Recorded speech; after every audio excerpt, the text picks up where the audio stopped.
Hello, Petal. How you doing? How was your weekend? Did you have a good time? How you feeling? Has your week started off well?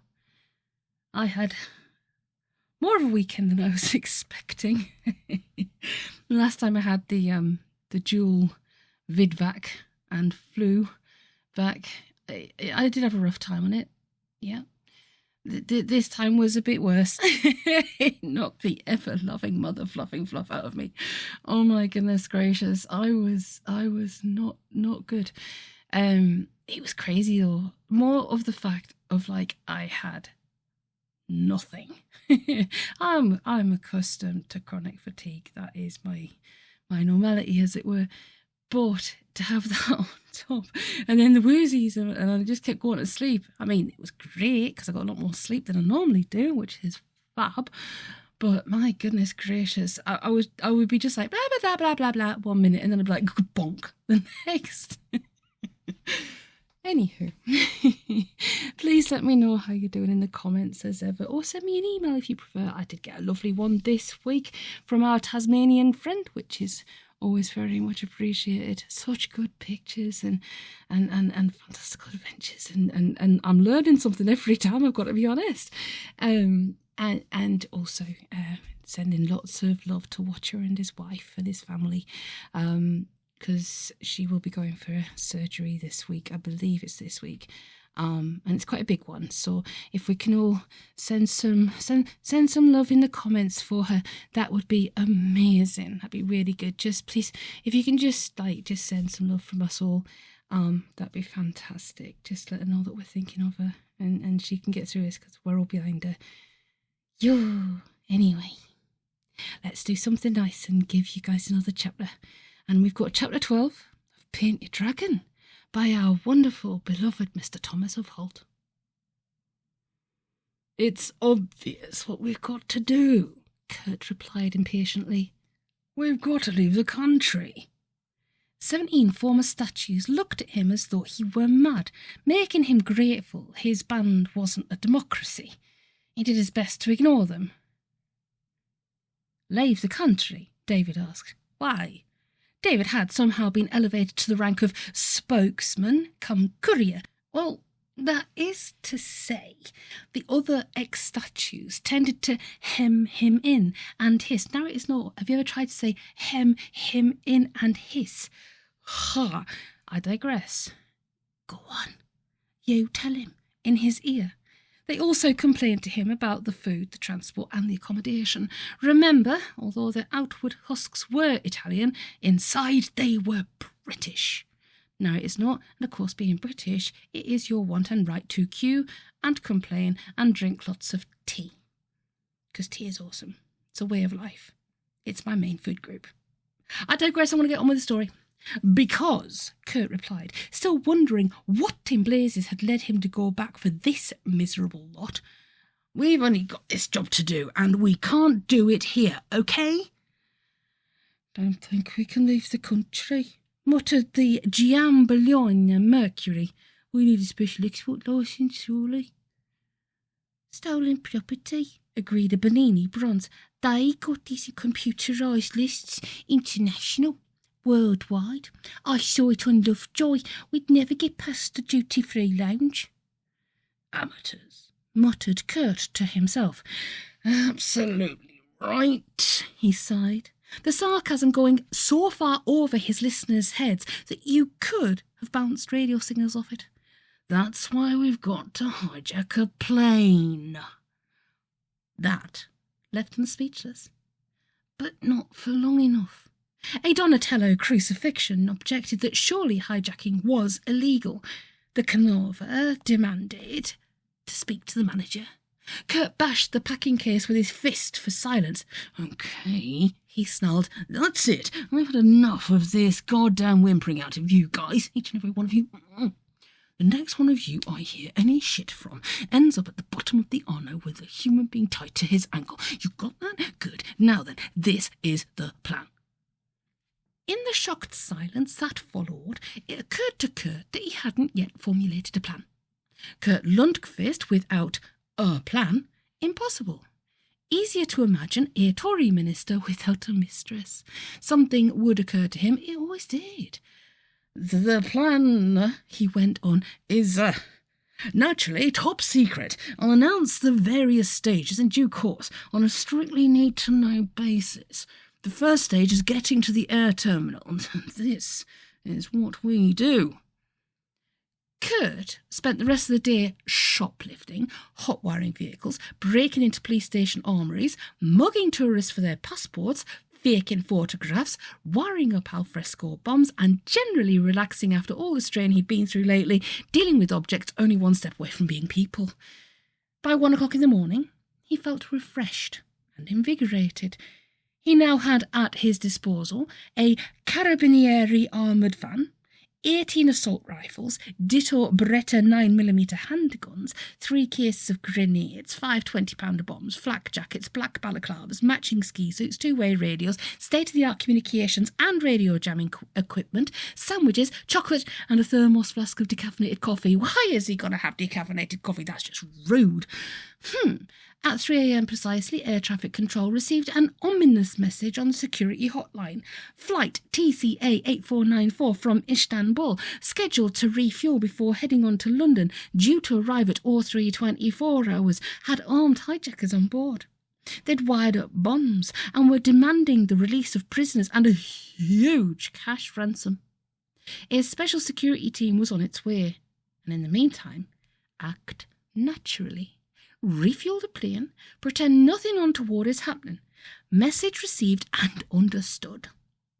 At 0334, the carabinieri, have you ever tried to say that bloody word? Carabinieri van drew up at a side gate.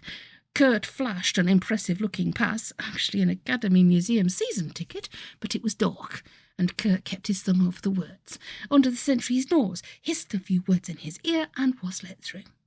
At 0340, 18 shadowy, ferociously armed figures scrambled up the gangway into the plane and burst into the passenger compartment. "Okay," Kurt roared. "Nobody moved." He paused, for effect. "Okay," he said. "Where's the hijackers?" The cabin staff stared at him. They were just rewinding the in-flight movie, handing out the freebie glossy magazines. "What hijackers?" they said. Kurt assumed a pained expression. "Jesus, not another false alarm," he sighed. "You sure there hasn't been a hijack?" The purser nodded. "We don't noticed," he said. "Not necessarily," Kurt replied, motioning to his team to fan out, start frisking the passengers. "Like there's these new fundamentalist religious fanatics, some name like Meek Militant Action. Their aim's to inherit the earth, provided nobody objects. We'd better check things out, just to be sure." The purser, who had the muzzle of a Heckler & Koch G3 sticking in his ear, not because he was a suspect, it was just rather a cramped aircraft, shrugged and nodded. "Suit yourselves, guys," he said. "Better safe than sorry, I guess. While you're at it, would you mind taking around duty-frees?" Kurt's men duly searched. Wonder of wonders, they found no fewer than 5 20-pound bombs wired up to the doors, fuel lines and in-flight catering packs. "Gee," muttered Kurt, "just as I thought. We'd better stay with this flight till it gets to London.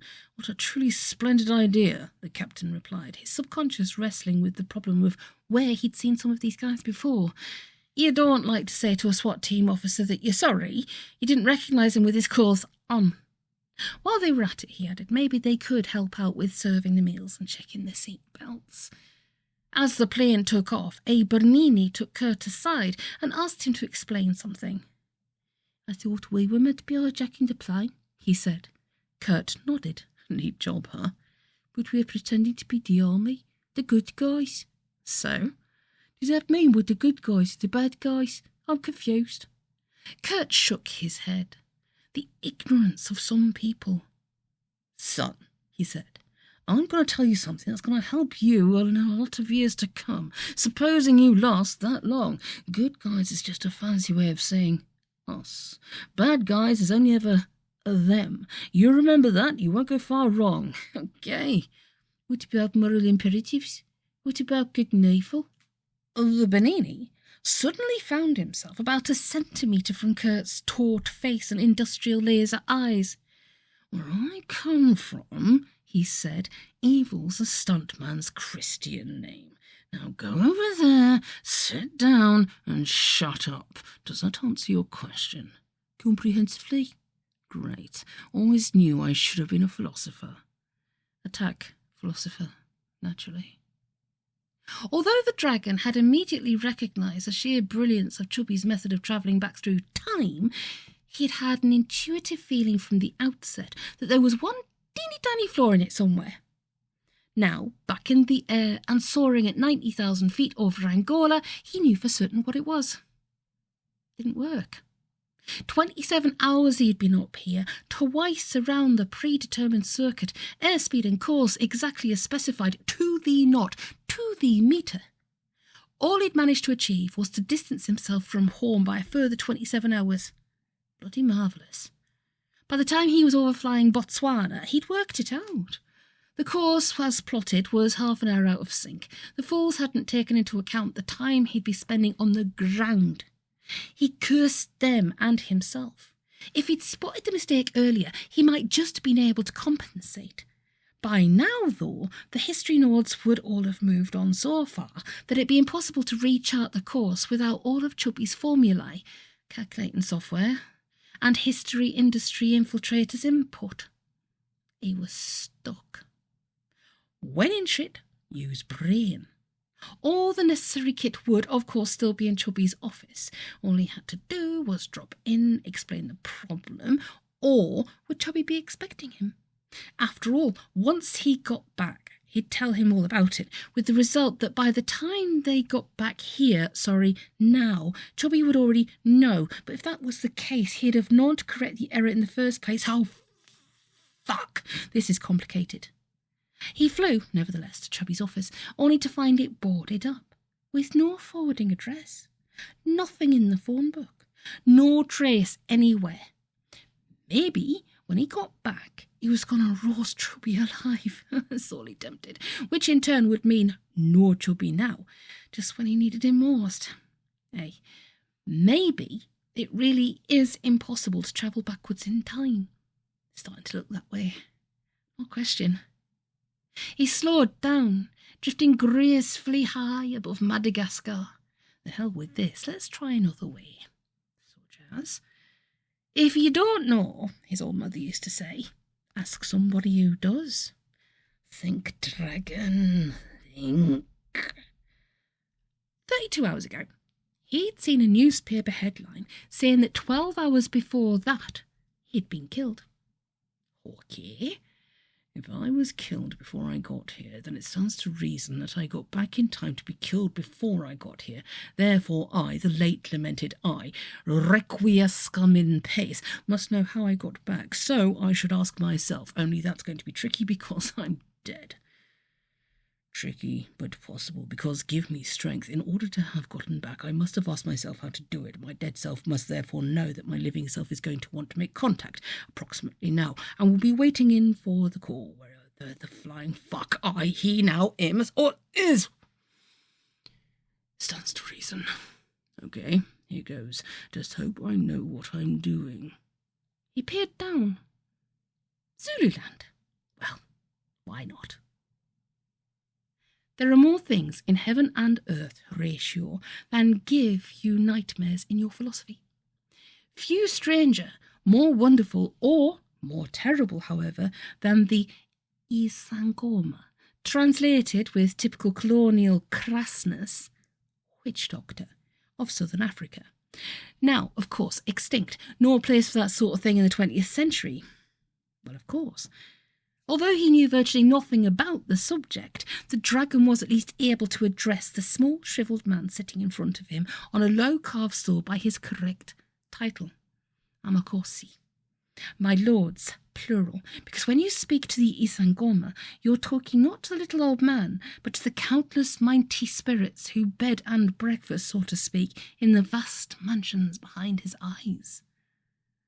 Lukuzana's small, tidy kraal lay in a miniature valley, a crack between two great rocks, which meant the sun's nuisance was kept to a minimum.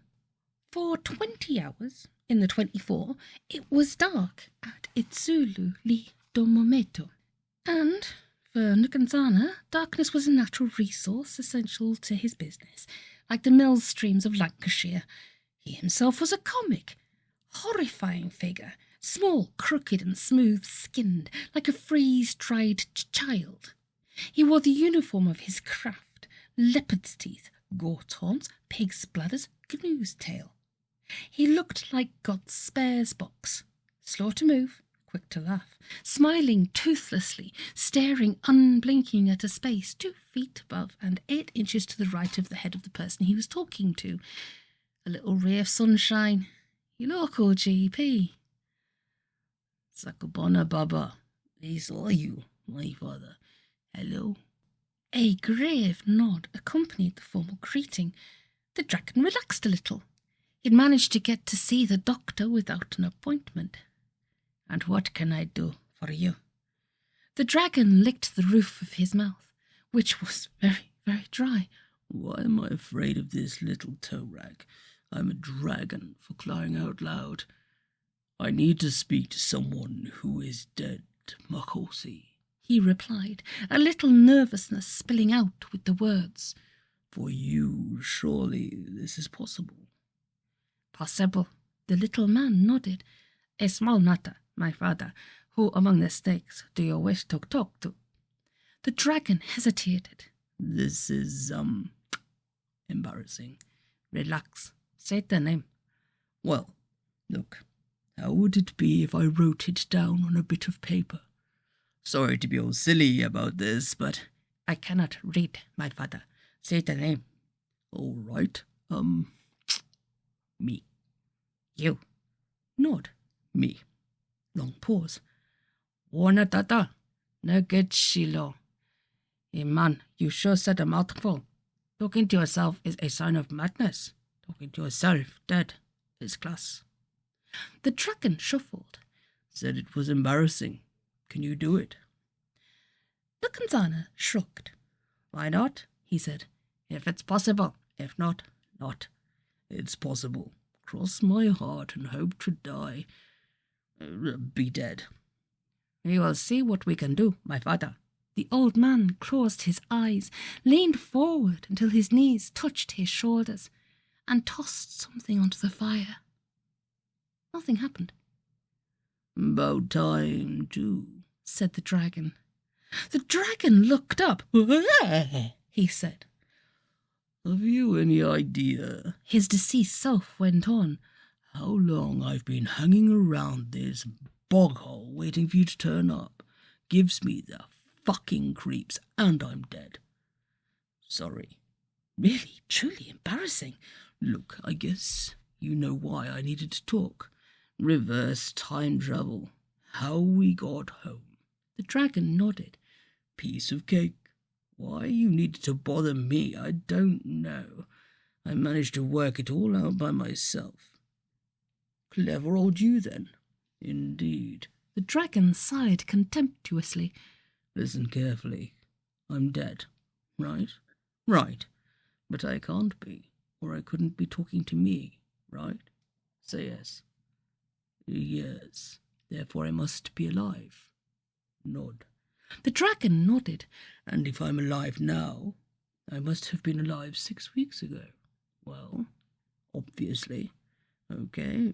The dragon grinned. There you are, then. And there they weren't.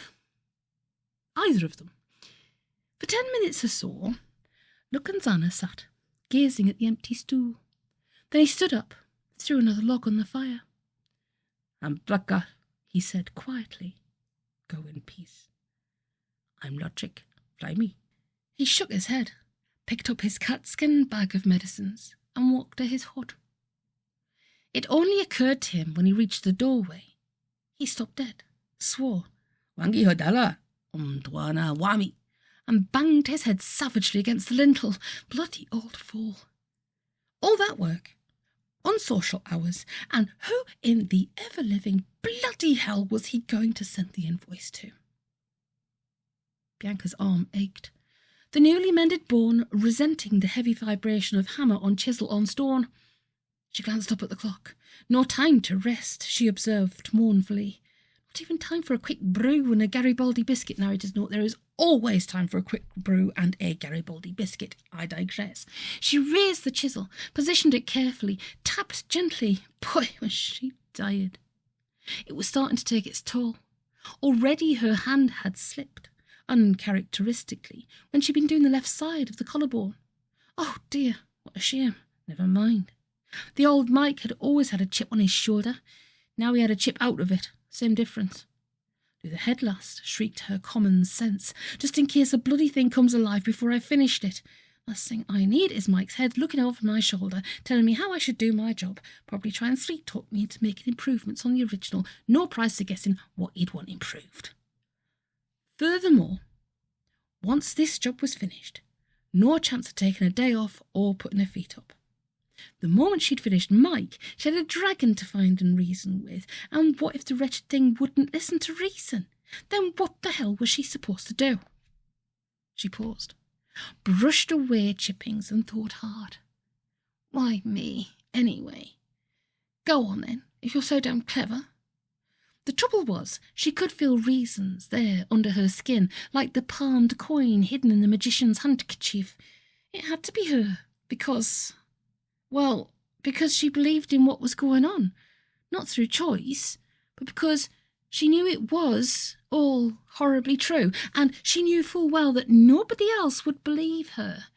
If she tried to enlist the help of the proper authorities, the police, the army, the church, no idea, they'd have her inside a fruitcake repository and connected up to the mains before she got much further than, well, it's like this, because she owed it to the dragon for the wrongs her species had done to his species. No, the hell with that. Follow that line of argument and she'd be pouring petrol through delicatessens letterboxes. Narrator's note, nobody wants that to happen. It's not very friendly. I digress, because it was her statues that started it all. That was the reason, very silly reason, holding herself responsible for the acts of a bunch of semi-legendary joyriders.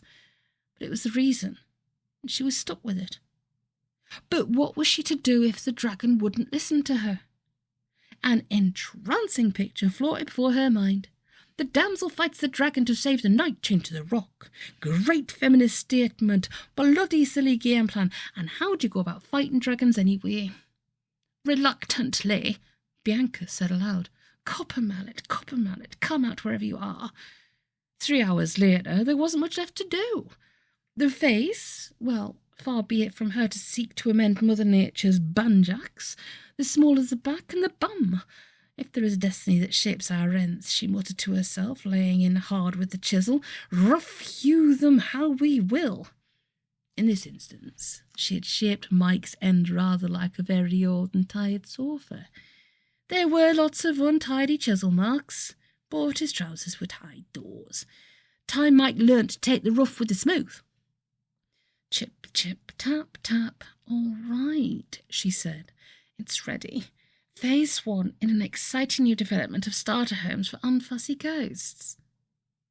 She waited. Slight miscalculation? Maybe.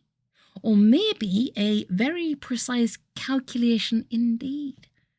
Below him the dragon saw the still smoking embers of the hall. A gaggle of peculiar-shaped creatures, led by a human, were picking their way through the hot rubble towards a beat-up old motor vehicle. They got in and they drove away. Banzai! He'd come back in a day or so earlier than scheduled, just nicely in time to see George and his sidekicks clambering out of their incinerator and making a run for it. Maintaining his height, he tracked the van, wing beats few and slow, a handy thermal buoying him up. He was, he hoped, too high for the wretched creatures in the van to see or notice, although what could they do if they did? Drive faster than light? Try and defend themselves? Attack? Let them. The dragon was wearing under his metaphorical dinner jacket the bulletproof vest of zombiehood. You can't get me, 'cause I done dead already. Looking ahead up the road, he picked his spot. Fire. 12 good nosefuls before he was into reserve. He accelerated, put his wings back, fell into the glide. George. Now what? There's a dragon following us. The van had slewed to a sudden and very dramatic standstill, and its contents were dispersing at top speed. Rats, the dragon thought. Never mind. He was locked on to George now. He didn't care about the others. As soon let them go as not, provided they didn't interfere. And they wouldn't. Not many demons are prepared to lay down their lives for a saint. Nice to watch George run. For a short, chubby lad, he had a pretty turn of speed. Slippery too, as soap in a bath, so no time for mucking about. It's when the stage villain pauses to twirl his moustaches and cackle that the hero sees his chance, and the underwriters of his life policy start to breathe again. Time to nail the sod. He dived, breathed in, a smart sneeze, pinpoint accurate, a very loud, very short scream, job done. Home. There. That was death, was it? Typical. I missed it. George watched the dragon recede into the sky, then looked down, although he knew there'd be nothing to see. His body. Gone. Which body? Didn't matter. The jet of fire that had wrapped around him like a cat around legs had been so hot it would have evaporated marble as easily as flesh. An exemplary snuff, quick, sure, and completely, as far as he could remember, painless. George was suddenly aware of something. God knows what. The nearest he could get to it was an invisible lead, dragging him like an over-inquisitive dog. Balls, muttered George. I'm going to heaven. Don't want to go yet. Haven't finished.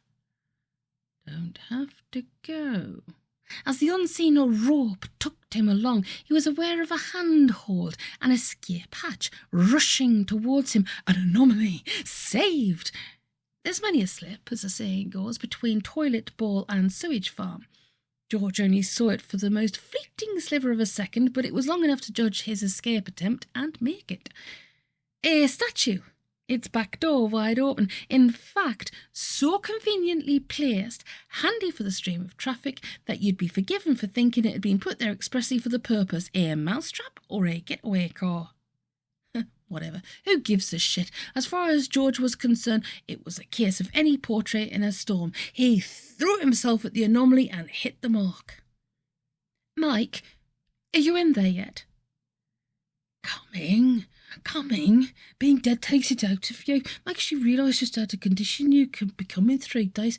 Painfully, Mike dragged himself towards a nice, welcoming statue. Dear, kind, clever Bianca, she'd done a good job. Almost there. What? Bastard. Just as the door in the back of the statue opened and he'd been reaching out a frail and shaky arm to touch it, some evil git had bounced up from behind, swept past him, jumped into the statue and slammed the door. Was that face familiar? The ill-fated play where he had been killed. Oh no, St. George. The saint had stolen his body. Even if he had had the strength to hammer on the door and tug at the handle, it would have done him no good.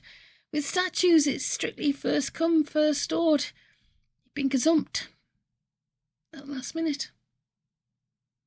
He had no more strength left to hang on. He let go. Mike, are you in there yet? The statue's eyes flickered. Mike! With an effortless smoothness that did her no end of credit, the eyelids lifted. Mike? That's not him in there. Odd how you just know. Simply by looking people in the eye. Just a coloured circle on a white background. A fried egg with a jewelled yolk. Perhaps we can actually see the retina, the way they do for ultra-high security identification routines. But too fast for our conscious minds to know what we've actually done. Who? I know who. I'd recognise those beady, shifty little eyes anywhere.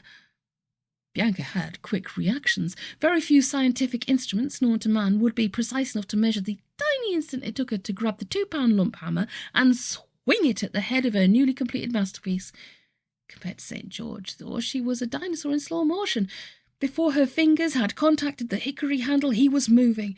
As the hammerhead rushed towards him, he stuck out his newly acquired right arm, punched Bianca neatly in the eye, ducked the hammer blow and ran for it. Behind him he heard a crash, suggesting that Bianca had sat down uncomfortably on the floor. He made a mental note to laugh triumphantly later, when he had the time. He was through the door and out the street, faster than a jackrabbit absconding with the Christmas club money. Painfully, feeling like a Keystone Cop 5 seconds after the directors yelled "cut," Bianca hauled herself up off the floor and swore. George, that bastard of a saint, had stolen another of her statues. Worse, he'd probably just killed her friend. Nice touch, that. Poor old Mike had just had the rare privilege of being killed by both good and evil consecutively. Not that she had a clue anymore which was which, nor did she care. If Mike still existed anywhere in the cosmos, she guessed he was feeling the same way. The hammer was still in her hand, and she realised. Jesus, I just tried to kill him. A saint. My own statue. I tried to kill one of my own statues, just when it was the point of coming to life. It wasn't being the sort of day you could look back on with any modicum of pride. George is such an a-hole. Oh my goodness, I felt almost sorry for Mike there, because Mike is not really one of my favourite characters, I'll be honest. But George, he's a piece of work. And not a piece of stonework. I do apologise for that absolutely awful joke, my terrible African accent. I was trying to visualise Nelson Mandela and the way he speaks, but I wasn't quite getting it. And it just wasn't coming through right, and I'm so sorry. Oh my goodness gracious, how am I going to cope? Well, it's only a cameo role, so that'll be alright. I hope I've not offended too many people with that one. Hey, so, okay, so we are on Tuesday. Are we on Tuesday or on Monday? I can't remember what day of the week it is. It's Monday, isn't it? There we go. That's all right then. So I hope I can do another on Wednesday. I think I've got an appointment though Wednesday morning, but I'm not sure. But if I can't do it Wednesday, I'll do it Thursday. Can't do it Thursday, do it Friday. Either way, I will get another chapter here this week. Might do it tomorrow and surprise you and go, woo! But, okay, as ever, please take care of yourselves. Look after yourselves. Keep warm if it's cold. Keep hydrated if it's too hot. And if you can hit the notifications bell if you don't get notifications. If you could like the chapter if you enjoyed it. Share and subscribe if you really enjoyed it. Leave a comment, let me know how you are. But most of all, if you could, just leave a comment of support and encouragement for Watcher and his wife, just for the challenges they face in the upcoming days and weeks. And that would be awesome. And a little nod to his family, for his children as well. Because yes, they're all awesome. So big love to all of you. Thank you for being here. Thank you for what you do. I truly appreciate you. And we'll be back in a couple of days. And I need to find me post-it notes with the songs on that we were talking about doing. Just have a little giggle. But in the interim, we'll just say, we will bend it, we will fix it, we will stick it with scissors and glue. Might have to do some Halloween-themed ones. Oh, globbits. Yeah, okie dokie.